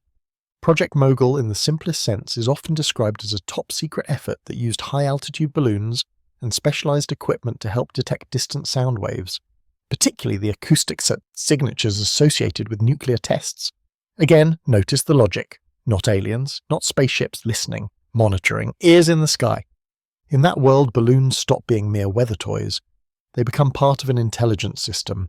And an intelligence system wants to be quiet. It wants to be invisible, especially at the beginning, especially when it's experimental, especially when it's trying to do something no one has done before. Now imagine what that could look like in physical components. Not only a balloon, not only a simple instrument package, but a more complicated train of balloons and gear. Reflective elements, rigging, lightweight sticks, metallized materials, tape, cords, things that, when scattered, do not look like a single neat object. They look like a strange jumble of parts, a mixed handful of items that don't immediately announce what they were when they were intact. And imagine what that could look like socially.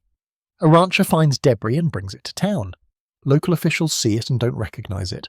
The base gets involved, identifies that it might be connected to something sensitive, and suddenly the goal shifts from explain to recover, contain. Then comes the public problem. Reporters have already heard something. Something has already been said aloud. The language has already tilted towards disc. What do you do if the real story involves a classified surveillance effort? You don't stand in front of cameras and explain your surveillance effort. You pick the nearest benign category and drop the matter into it. Weather balloon becomes not a scientific description, but a communications umbrella. Not necessarily a lie in the simplistic sense. Balloons are involved, but a simplification meant to stop attention from clustering around the true context. And there's a quiet elegance to why this explanation appeals to so many people. It bridges two worlds that otherwise don't fit together. It allows the material to be real and unusual to the civilians, because it came from a specialized program. It allows the secrecy to be real, because the program was classified. It allows the contradictions in messaging to be real, because institutions under pressure often speak quickly and then correct themselves. It allows Roswell to be dramatic without requiring an interstellar conclusion. In other words, Mogul is a theory that can satisfy the basic human sense that something odd happened, while still keeping the explanation fully within the boundaries of human history. But Roswell is not content with one boundary, because alongside the Cold War explanation and the classified project explanation, another layer of Roswell lore rises, later more slowly, and with far higher emotional voltage. The bodies claim. This is where the story becomes especially delicate, because the bodies claim is not simply unfamiliar debris. It's a leap into something that changes everything. It's the difference between a technological puzzle and a metaphysical one. If bodies are real, the entire situation becomes not a misidentified balloon and not a secret program, but contact, something like an event horizon in modern imagination. And what's notable about the bodies claim is how it tends to appear in the timeline of public storytelling. Many versions of Roswell begin as a debris story. Then years later, often decades later, the narrative expands. Now it's not only debris, but a craft. Not only a craft, but occupants. Not only occupants, but a recovery and containment. Not only containment, but medical examinations, hangars, transport warnings, and long-term secrecy. This expansion over time does not automatically prove the claim false, but it does tell you something important about how the story behaves. It grows more complex as it ages. That's a normal pattern in folklore. It's also a normal pattern in human memory under the influence of retellings. And it can also be a pattern in which different incidents, different locations, and different rumours merge into a single narrative because the public has given them a single label: Roswell. One of the most grounded ways to frame this without deciding the conclusion is to recognise that bodies claims often emerge from a blend of sources. Some are direct. A person says, "I saw bodies," or "I saw plumaging like bodies." Some are indirect. A person says, "Someone I trusted told me they saw them." Some are atmospheric. A person says, "The mood was like something terrible had happened," and later listeners interpret that terrible as non-human. Some are retrospective. Someone hears the broader Roswell story later and reinterprets earlier memories through that lens. And then there's a deeply human element, the way the mind tries to complete a picture. If people believe there was a crash, they may naturally imagine occupants, because that's how vehicles work in our everyday experience. If there was a ship, then someone must have been inside. The mind doesn't like an empty craft. It wants causality. It wants the story to feel whole. So the body's claim becomes the ultimate completion of the Roswell puzzle. It takes the scattered fragments and gives them a central dramatic core. But because it's so dramatic, it also becomes the most contested and polarizing part of the entire saga. Skeptics point to the late emergence and to the ways narratives evolve. Believers point to the persistence of the claims and to the idea that the most sensitive aspects of an event would be the ones people were most afraid to discuss. And here you can feel the case turning into a human drama about courage and credibility. If someone says, "I saw something strange and small, not quite human," what do you do with that? If they are sincere, their sincerity is not proof. If they are lying, the lie is not easily proven. If they are mistaken, the mistake might be understandable. If they are remembering something else, something military, something Saudicig, something from a different event, the confusion could be honest. That's why the body's claim has such staying power. It forces people into the uncomfortable space where certainty is hard. And in that uncomfortable space, the Roswell story becomes less about debris and more about trust. Trust in institutions, because institutions can hide things. Trust in witnesses, because witnesses can be sincere. Trust in memory, because memory can distort. And trust in narratives, because narratives can seduce. So when the body's claim enters the Roswell ecosystem, it doesn't merely add a detail. It changes the emotional physics of the case. It turns it from mystery of materials into mystery of meaning. And you can almost sense why, for many people, that claim arrives later rather than sooner, whether it's true or not.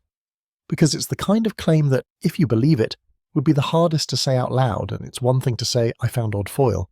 It's another to say, "I saw bodies." That second sentence doesn't just invite questions, it invites ridicule, disbelief, and a kind of social isolation, especially in an era when such claims were not treated as entertainment, but as dangerous eccentricity. So if you're listening and letting this be a slow, sleepy descent into the layers of Roswell, you can hold all of these threads gently at once. A world newly trained in secrecy. A Cold War sky where listening mattered. A classified balloon program that could plausibly scatter strange materials. And then later, the heavier claims, the ones that transform the story into something almost mythic. None of it requires you to settle the question tonight. It's enough for now to feel how Roswell becomes Roswell. Not because one object fell, but because multiple human realities collided in the same place.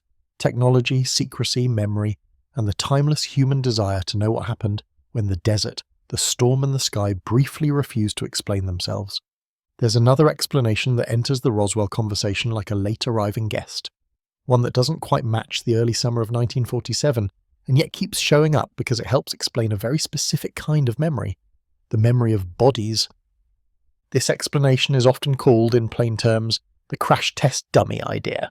Not because it's meant to be silly, and not because it's meant to mock anyone, but because the US military did in fact use anthropomorphic dummies in high altitude and aviation experiments.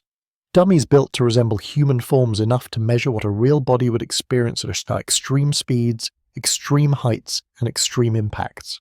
These dummies were not a secret in the cosmic sense. They were a tool, part of the mechanical learning curve of a new age of flight. But the way this explanation becomes tangled with Roswell is where it gets interesting, and also where it gets both emotionally and historically tricky. Because the dummy explanation is, at its heart, a story about timelines. It says, sometimes people remember seeing bodies, but what they saw might have been connected to later tests and recoveries, perhaps in the early 1950s, when dummies were being used and recovered in remote areas, sometimes by military teams, sometimes in ways that could look strange to someone who didn't know the context. A person might see a recovery operation. They might glimpse a figure being carried. They might hear a story later. And years after that, as Roswell becomes the master narrative for something unusual recovered in New Mexico, memories of different events can drift into the same container. It's like putting 3 similar keys on a table and coming back decades later. You might clearly remember the weight in your hand, the cold of metal, the shape of teeth, but not which lock it belonged to. In that sense, the dummy explanation isn't really about insulting witnesses. It's about acknowledging a very human reality. The brain stores experiences in clusters. If 2 events feel similar, military vehicles, remote terrain, urgent recovery, silence afterward, the brain can link them, especially when a strong cultural story later offers a simple label. Roswell becomes that label. Now imagine what a crash test dummy might look like if you encountered it unexpectedly, in a time before people were used to seeing one. Today, most of us have seen human-like mannequins in stores, crash test footage in documentaries, or training dummies in films. But in mid-century rural America, the sight of a human form that is not quite human, large-headed, stiff-limbed, pale or rubbery, sometimes jointed oddly, could feel genuinely uncanny in the instant before logic catches up. And even more so if the human form is damaged, or wrapped in equipment, or partially obscured by blankets, or being moved quickly by men who aren't inclined to explain what they're doing. A person might see it from a distance, they might see it in brief flashes, they might see it in the harsh desert light that makes everything look sharper and stranger. They might not be close enough to notice seams, bolts, or the obvious signs of a dummy. They would simply see a body-shaped thing, and if they later hear that Roswell involved bodies, the mind might tighten the fit. The old sight is pulled into alignment with the later story. Again, not as a deliberate lie, more like gravity. Memory is attracted to meaning. But here's why this explanation remains controversial. For many people, it feels like a patch placed over a hole. It can explain some body-shaped memories, but it doesn't neatly explain why the Roswell story began in 1947. And it doesn't always fully satisfy people who feel their memories don't match the look or timing of known dummy programs. So the dummy idea becomes one more layer in the Roswell puzzle, useful as a possibility, imperfect as a complete resolution, and fascinating mostly because it shows how complex the web of "what did you see" can become. Because that question, "what did you see?" is not a simple question when the thing you saw happened long ago in a charged atmosphere, surrounded by secrecy and rumour. And that leads into the next thread, misidentification, not as an insult, but as a lens. Misidentification is one of those words that can sound dismissive, but it's actually one of the most common experiences a human mind can have, especially outdoors, especially in unfamiliar conditions, especially when distance and light and expectation are working together. We tend to underestimate how much the brain guesses, not because the brain is sloppy, but because it has to be fast. It takes incomplete sensory data and completes it into something usable.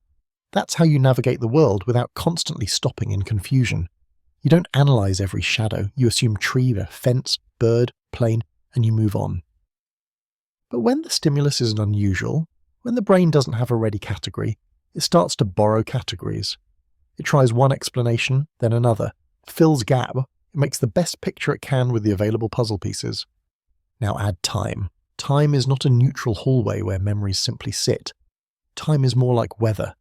It erodes edges. It smooths roughness. It blows new dust across old footprints. And every time you revisit a memory, you are not pulling a perfect object from storage. You are rebuilding the memory from the materials you still have. This rebuilding can be influenced by emotion. Fear strengthens certain details. Awe strengthens others. Embarrassment can blur parts. Repetition can harden a story even when it's inaccurate, simply because you've heard yourself tell it the same way. And Roswell is a perfect environment for that effect because Roswell becomes famous. Once a story becomes famous, It doesn't just exist as a memory in one person, it exists as a chorus. Books, interviews, documentaries, debates, each one not only shares facts, but offers images, and images can slip into memory quietly. A person might watch a dramatic reenactment on television and later, in the mind's theatre, that reenactment sits beside their own recollection like a stage set that was always there. This is the part of Roswell that can feel almost dreamlike, the way the case becomes a blend of hard objects and soft perception.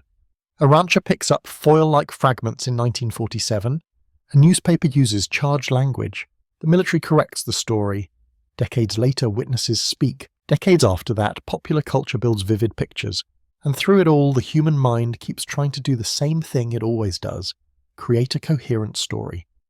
So when you hear contradictions, one witness says the debris was this, another says it was that, one says the mood was light, another says it was tense, it doesn't automatically mean someone is lying. It can mean they held different pieces, saw different moments, stood in different light, carried different fears, and later lived through different decades of cultural storytelling. Two sincere people can disagree without malice. That's a quiet truth Roswell asks us to sit with. And once you sit with it, the case becomes less like a courtroom and more like a landscape, full of overlapping tracks. Now, in any landscape full of attention and questions, there's another kind of track that inevitably appears, the track of opportunism. Because mysteries create markets, not always in cruel ways, sometimes in harmless ways. People write books because they're fascinated. People create documentaries because they want to explore an idea. People visit towns because they enjoy the mood of a legend. But where fascination gathers, money can gather too. And where money gathers, so do hoaxes, big and small, obvious and subtle. A hoax doesn't have to be a forged government document stamped in red ink. Sometimes it's just a person embellishing their story because they enjoy the attention. Sometimes it's a small lie told once that grows out of control. Sometimes it's a rumour repeated with confidence by someone who doesn't know it's false. Sometimes it's an honest misunderstanding that another person intentionally presents as proof. And Roswell, because it became one of the most famous modern mysteries, attracted all of it. Researchers have long noted that famous cases become noisy. The signal might exist, but the noise multiplies. A person who truly saw something small and real will have their voice mixed with someone who saw nothing but wants to join the story anyway. The public often struggles to separate these, because both can sound confident, both can sound sincere. Confidence is not a lie detector. And then there's the business side of mystery. Once Roswell becomes a cultural icon, it becomes a tourist destination. It becomes a theme. It becomes a brand. It becomes something that can be sold in gift shops, printed on mugs, used as a backdrop for festivals and conventions. That doesn't automatically harm the truth. Communities have always turned stories into local identity. But it does add another layer of incentive, another reason the story might be encouraged to stay alive. In a way, Roswell becomes like a campfire that never goes out. People keep bringing wood. Some wood is real research. Some wood is entertainment. Some wood is exaggeration. Some is pure invention. But the fire remains, and it keeps drawing people close. Now imagine what it would feel like to be a serious researcher in that environment. You're trying to find something stable, dates, documents, corroborated testimony. But every headline about Roswell, every late-night radio show, every sensational claim adds heat to the atmosphere. People come forward with stories because they want to be part of something. Others come forward because they genuinely feel responsible to share what they know. And distinguishing between those motivations is difficult, especially when the event is decades in the past. Even documenting simple things becomes complicated. A story changes slightly as it travels. A witness becomes a legend. A quote becomes polished. A second-hand account becomes treated like first-hand. A rumour becomes what everyone knows. This is how myths harden, not necessarily through one big deception, but through thousands of tiny distortions accumulating over time. And yet, this is what makes Roswell uniquely compelling. Hoaxes and opportunists don't fully explain it away. Because hoaxes cluster around mysteries, but they aren't the origin of every mystery. Sometimes the very existence of hoaxes is evidence only that humans love drama, not that nothing happened. So Roswell remains in that uncomfortable middle space where no single interpretation can cleanly sweep up all the fragments. The debris may have been mundane yet unfamiliar. The secrecy may have been procedural yet still felt like suppression. Witnesses may have been sincere yet mistaken in details. Opportunists may have amplified the story, yet not created it from nothing. And if you listen to all of this in a slow nighttime way, it begins to feel less like a debate and more like a meditation on human perception itself. A strange object appears, a system responds, a community reacts, a story forms, and time passes, memory reshapes, culture adds images, commerce adds noise, and through it all, the original event, whatever it truly was, sits somewhere at the centre like a small stone at the bottom of water, sometimes visible, sometimes distorted by ripples. So the crash test dummy explanation becomes one more ripple, misidentification becomes another, opportunism becomes another. They don't necessarily solve Roswell, but they explain why Roswell feels the way it feels, not like a straight line from cause to effect, but like a swirling pool of human factors: secrecy, fear, curiosity, pride, embarrassment, attention, money, and that deep, quiet longing to be sure about what happened under the endless New Mexico sky. At a certain point, every long-running mystery stops being only about what happened and becomes equally about how we try to know what happened. Roswell reaches that point the moment people stop arguing only over scraps in a field and start arguing over paper. Because paper is the modern world's promise. Paper feels like something you can hold up and say, "Here, this is real."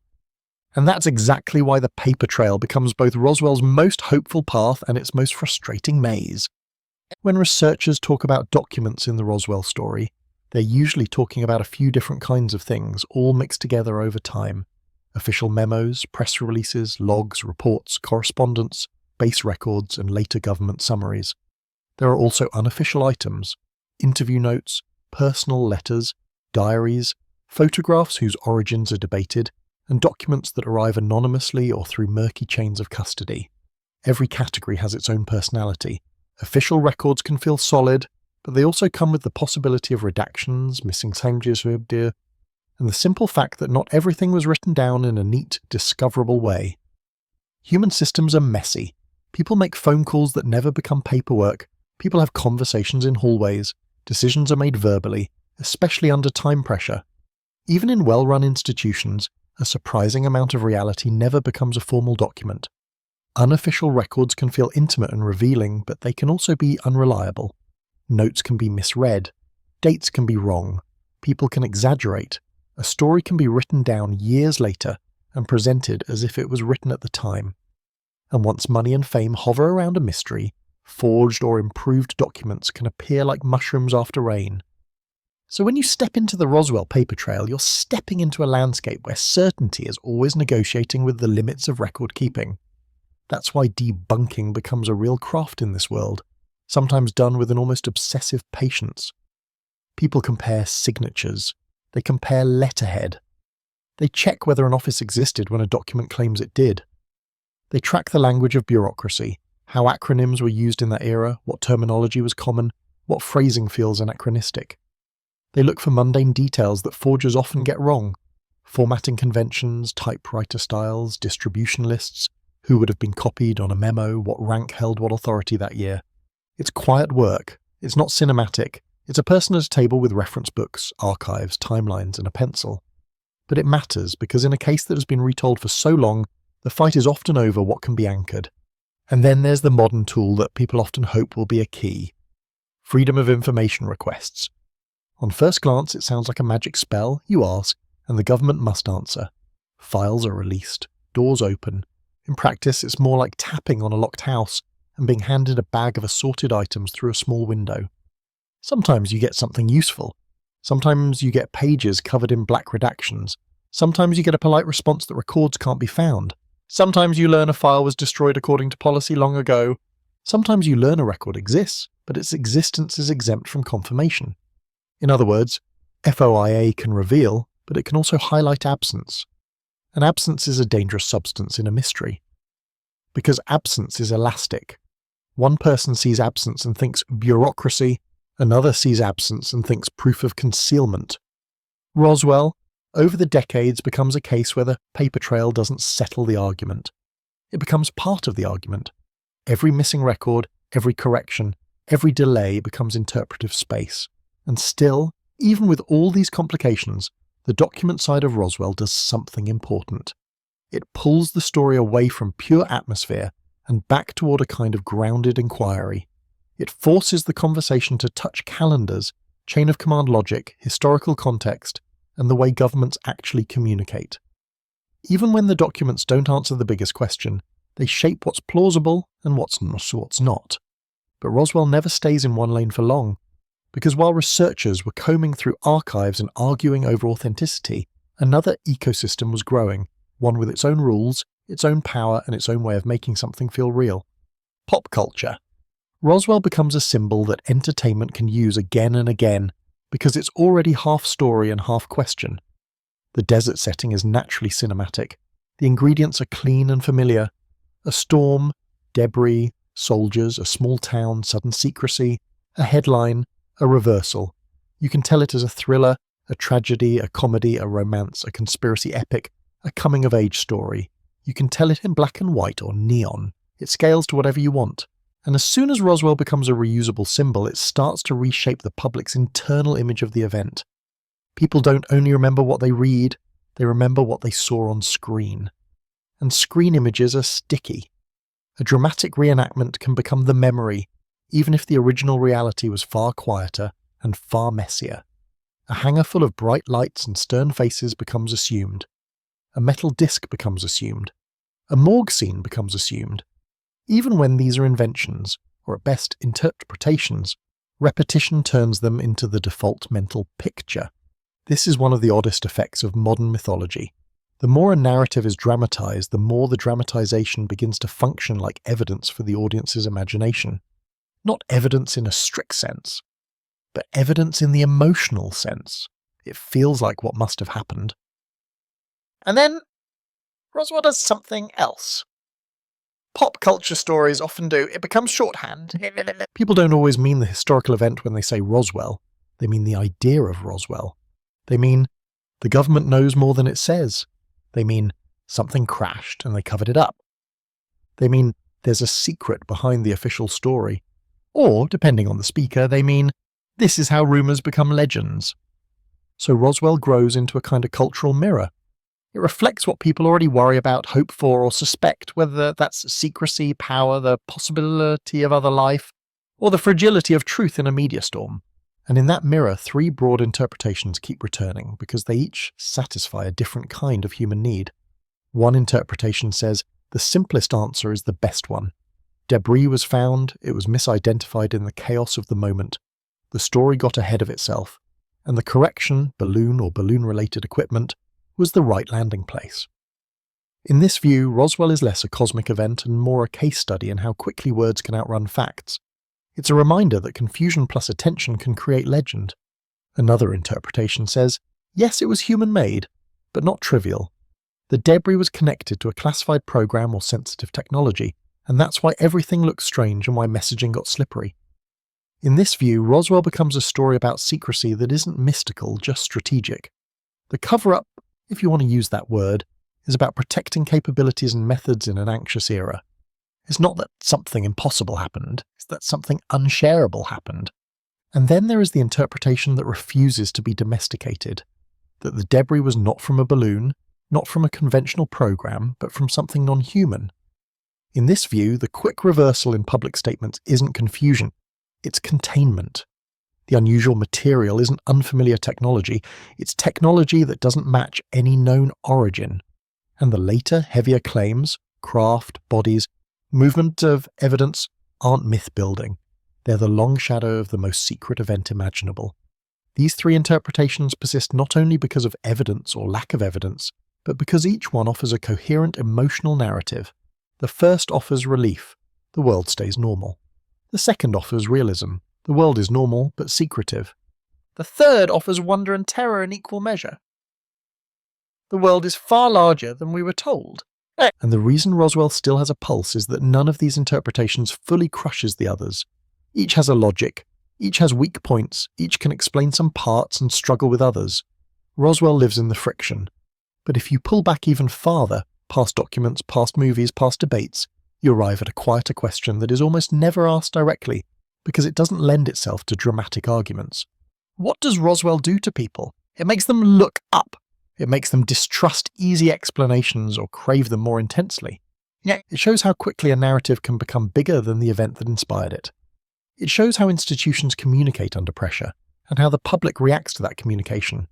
It shows how memory behaves when it's warmed by attention for decades, and it shows, perhaps most gently, that there are certain kinds of mysteries humans don't easily let go of, especially mysteries that sit at the border between the ordinary and the extraordinary. So in the softest possible ending, imagine returning to the desert, not to solve anything, but to breathe out the tension that the story can build. The land is still there. The wide sky is still there. The wind still moves through the dry grass in the same patient way. Whatever fell, whatever was gathered, whatever was said and unsaid, the landscape remains indifferent in the way landscapes are. It doesn't argue. It doesn't explain. It simply holds the memory of an event the way sand holds footprints, briefly visible, then softened, then partially erased, then rediscovered in traces. And perhaps that's why Roswell endures as a bedtime story for the modern mind, because it lets us rest inside a question without demanding an answer. A question with room in it, room for human error, room for secrecy, room for imagination, room for the possibility that history is sometimes stranger than we can prove and sometimes simpler than we want. And as the night deepens, if you let it, you can allow the story to settle into something calm. Not a verdict, but a feeling.